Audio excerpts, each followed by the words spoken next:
You know what pop culture's like to the English. It comes off the street. Camera's rolling and... Right, first off, congratulations for your Heritage Award. Thank you. Thank you very much.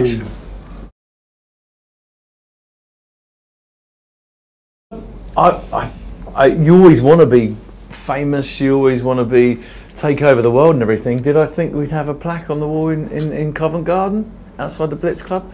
No, I didn't think we would really necessarily. But you know, then it was a wine bar during the day. When we played here on a Tuesday night, Steve Strange and Rusty Egan took it over.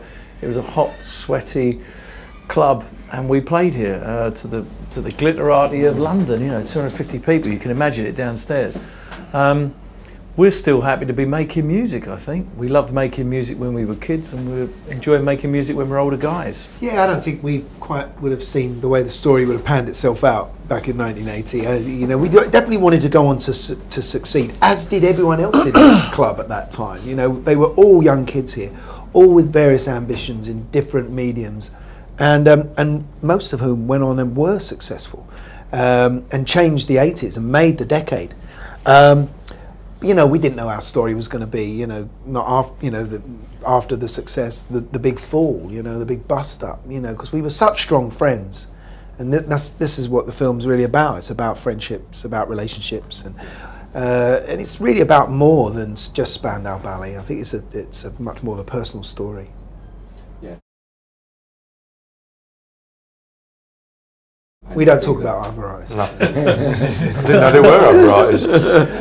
There's great music around. I mean, you know, I think the thing is, if you look at, say, you know, a song like True, #1 in 21 countries around the world, #4 in America for 4 weeks, one of the highest plays records on American radio or world radio, really. I mean, it's not bad. This club started really as being Bowie night on a Tuesday night. You know, actually before here was Billy's, and then we all moved here. But it was a really homage to Bowie fans who we were, and you know, we grew up with Ziggy Stardust and his trips to Berlin. That's probably why we're called Spandau Ballet, because he validated that city. And I suppose, who do I look up to now as an artist? Yeah, probably still David Bowie.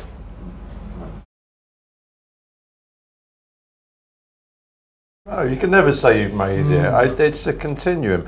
You know, people have been asking us, so what was it like to be that famous in 1983 then? And you're too busy doing it, really, to understand the ripples and the effect you're having worldwide, because you're in the moment, you're in the eye of the storm.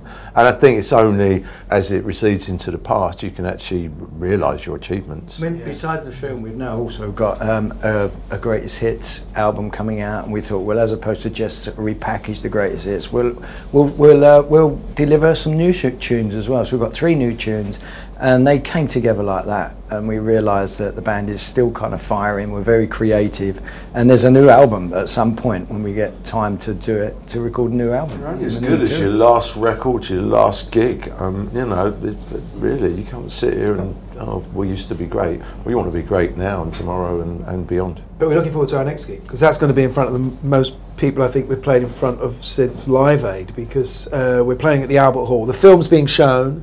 Then there's September. Q&A. Then on 30th of September, Lauren Laverne gives us a Q&A, and then we're going to play, and it gets simulcast to over 200 screens around the country. If you want to know what screens are showing it, it's on SpandauBalletTheMovie.com. I think the lovely thing about the film is you don't necessarily have to be a Spandau Ballet fan to appreciate the film. It's set against a very interesting decade, political, economic change, Live Aid. We were the glamorous things in the front of it. But, you know, so if you know, Martin said earlier, 250 screens it's been filmed on simultaneously. So it's a pretty big accolade. Yeah. Still using our ticket to the world. You know. Yeah. So buy your tickets now. Don't split up for 19 Don't years. split up. Just be wise. Just be wise and sensible. Stay unified. Know what you sign, and just, you know, just make good music, but make sure that it's aware. Enjoy it. Never forget how great you are. Right. That's a good one. Thank you. It's been a pleasure. Thank you. Cheers. Thank you. I'd like to find that innocence again. I said to Gary, I want a better end.